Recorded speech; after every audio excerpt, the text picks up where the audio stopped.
โอเคกัมพูชาโง่แต่กัมพูชาไม่เคยอยากได้ของใครโอเคว่ากัมพูชาขอทานครึ่งประเทศแต่กัมพูชาไม่เคยลูกน้องบักบอยออกมายอมรับตัวเองบ้างก็ดีนะสภาพมึงนี่เหมือนนั่งด่าตัวเองมากเลยนะสบายดีสวัสดีครับทักทายทุกท่านที่เข้ามาติดตามรับชมอยู่กับผมเทพโยกครับพี่น้องทางเมืองไทยตอนนี้ก็ประมาณ6 โมงเย็นทักทายพี่น้องฟังไทยฟังลาวก่อนนี้ครับพี่น้องอย่าลืมฝากกดแชร์แสดงความคิดเห็นกันเข้ามากครับพี่น้องครับล่าสุดกระเทยเขมรคนนี้กูว่าลูกน้องไอ้บอยแน่ๆเลยหรือว่าเป็นเมียไอ้บอยหรือเปล่าก็ไม่รู้ ล่าสุดนะครับสภาพเหมือนออกมานั่งด่าตัวเองยังไงก็ไม่รู้อะยิ่งฟังก็ยิ่งตลกนะครับทุกคนลองฟังคลิปแล้วฝากคอมเมนต์กันเข้ามาด้วยนะครับโอเคกัมพูชาโง่แต่กัมพูชาไม่เคยอยากได้ของใครโอเคว่ากัมพูชาขอทานครึ่งประเทศแต่กัมพูชาไม่เคยอยากได้ของใครโอเคกัมพูชาจนแต่กัมพูชาไม่เคยอยากได้ของใครกัมพูชาไม่ได้รวยย้อนว่าขโมยเขา โอเคกัมพูชาจนก็ได้ยอมรับโอเคกัมพูชาขอทานครึ่งประเทศก็ได้อะไรของมึงวะ มึงจะกูนึกว่ามีแต่ประเทศอื่นเนาะประเทศเขมรก็มีกระทุงกระเทยเหมือนกับประเทศอื่นเขาเหมือนกันนะเออ ที่มันบอกว่าประเทศมันเนี่ยเป็นขอทานมันยอมรับประเทศมันจนครึ่งประเทศมันยอมรับแต่ไม่เคยอยากได้ดินแดนของประเทศอื่นไม่เคยเค็มประเทศอื่นอันนี้ตามที่มันพูดนะแล้วรูปที่ผมขึ้นอยู่เนี่ยนะครับไอ้ที่บอกว่าเจ้ายุงเจ้าหญิงของมันเนี่ยชุดที่ใส่นี่เขาก็เขียนว่าเป็นชุดไทยแล้วเจ้าหญิงมึงเอาไปใส่เนี่ยมันไม่ใช่เคมหรืออยากได้ของประเทศอื่นเขาหรือยังไงกูถามหน่อยเขมรมีอะไรเป็นของตัวเองบ้างนับตั้งแต่วัฒนธรรมอ่าประเพ ประเพณีเนี่ยก็เอาจากเขาไปนะครับแล้วกลับไปก็ไปแปะธงชาติแล้วก็มั่นหน้ามั่นโหนกตัวเองเนี่ยก็ไปหาโชว์ในต่างประเทศถ้าไม่ถือธงชาติไปที่ต่างประเทศก็ไม่รู้ว่าเป็นของเขมรทุกวันนี้เขมรจัดงานประเพณีพวกนี้นะต้องแปะธงชาติตั้งแต่ทางเข้าเทศกาล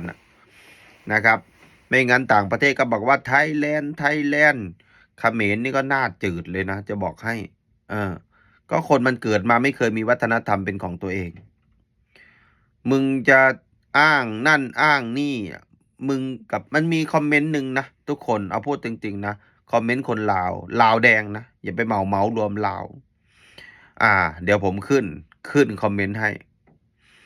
สังเกตไหมอันนี้คือลาวแดงเขาเข้ามาคอมเมนต์เขาบอกว่าไปเรียนประวัติศาสตร์ใหม่เขาบอกว่าลาวกับเขมรเนี่ยมาก่อนประเทศไทยเกิดก่อนประเทศไทยไทยมาทีหลังไอ้ลาวแดงตัวนี้ก็ไม่รู้ไปเรียนมาจากไหนนะครับไม่รู้ว่าพ่อมันเป็นเขมรหรือเปล่าก็ไม่รู้กูก็งงเออ ยังมีหน้ามาบอกว่าให้คนไทยเนี่ยไปเรียนประวัติศาสตร์ใหม่ว่าเขมรนี่ยิ่งใหญ่ลาวยิ่งใหญ่แค่ไหนคือสองประเทศเนี่ยผมพูดตรงๆนะไม่ต้องอวยนะคือตกเป็นอาณานิคมตกเป็นเมืองขึ้นของสยามหมดเลยแล้วถ้าจะบอกว่ามาก่อนสยามมาก่อนไทยเนี่ยมันแทบจะฟังไม่ขึ้นเลยนะไอ้เรื่องตำราเรียนเนี่ยนะครับประเทศไทยก็มีอารยธรรมนะครับมีวัฒนธรรมหมายไม่รู้เอาง่ายคือเอาแค่การกษัตริย์ไทยเนี่ยทุกวันนี้พูดตรงๆนะกษัตริย์ไทยนี่สืบทอดกันมาผมว่ากี่ร้อยปีทุกคนประมาณ700 ปีไหมนะครับตอนนี้รัชกาลที่1ถึงรัชกาลที่ 10นะครับคุณคิดดูครับเกือบ700 ปีแล้วมั้งตั้งแต่สืบทอดมาเนี่ย แล้วบอกว่าไทยมาทีหลังเขมรให้ไปเรียนประวัติศาสตร์ก็พวกมึงเรียนอยู่ในถ้ำเข้าใจไหมมึงเรียนอยู่ในถ้ำมึงเลยไม่รู้ว่าประเทศไทยเขามาตั้งแต่ตอนไหนแล้วมึงไปมุดหัวอยู่ตรงไหนมึงก็ไม่รู้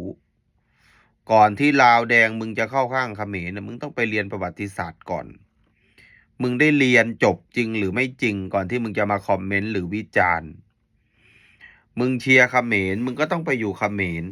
มึงอย่าไปอยู่ในประเทศลาวเพราะคนลาวในประเทศลาวส่วนมากเนี่ยเขาฉลาดกว่ามึงเยอะนะครับส่วนมากคนโง่ๆอยู่ในลาวเนี่ยคือมีแต่พวกลาวแดงพวกหัวโบราณเหลือไม่ถึง1%เนี่ยไอ้พวกนี้ยึดติดกับประวัติศาสตร์ก็สยามก็ขี้ข้าไทยนะไอ้พวกนี้สังเกตไหมอยู่ในเพจผมเนี่ยผมเจอบ่อยนะเวลานำเสนอไม่ถูกใจเนี่ยถ้าคนลาวอยู่ไทยนะนำเสนอไม่ถูกใจก็บอกว่าเป็นขี้ข้าไทยถ้าคนลาวนำเสนอไม่ถูกใจคนลาวอยู่อเมริกาก็บอกว่าเป็นขี้ข้าอเมริกาแล้วมึงอยู่ในประเทศลาวทุกวันนี้มึงภูมิใจอะไรของมึงกูก็ไม่รู้เหมือนกันมึงมีอะไรที่จะไปเท่าเทียมกับเขาก่อนที่มึงจะไปว่าเขาเป็นขี้ข้าอเมริกาขี้ข้าไทยชีวิตมึงอยู่ทุกวันนี้ยังไม่ได้ครึ่งหนึ่งเขาเลยทำไมมึงกล้าไปคอมเมนต์ในแบบนั้นมึงต้องดูเงาหัวตัวเองด้วยว่าตัวเองเนี่ยดีตรงไหน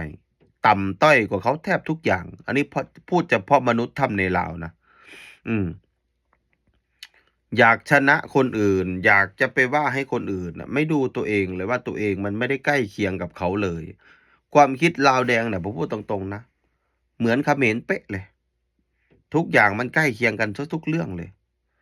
มันไม่ได้ศึกษาข้อมูลไม่ได้สนใจใดๆนะมันอยากจะพูดมันพูด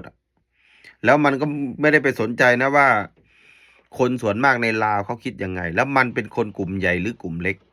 ก่อนที่มันจะเข้ามาคอมเมนต์มันก็ไม่ได้สนใจไอ้พวกนี้มันปึกยังว่ามันปึกมันบ่ได้เฉยมีความฉลาดจักหน่อยดิบัดนั้นมันโชว์ว่ามันฉลาดหูประวัติศาสตร์ไล่คนไปเรียนประวัติศาสตร์เขมรยิ่งใหญ่กว่าไทยลาวยิ่งใหญ่กว่าไทยประเทศไทยเขามาตั้งแต่ยุคไหนสมัยไหนมึงไปเรียนประวัติศาสตร์ใหม่มึงจะมาคอมเมนต์อย่างนี้ไม่ได้นะฝากกดแชร์ด้วยนะครับทุกท่านแสดงความคิดกันเข้ามานะครับสบายดีสวัสดีครับ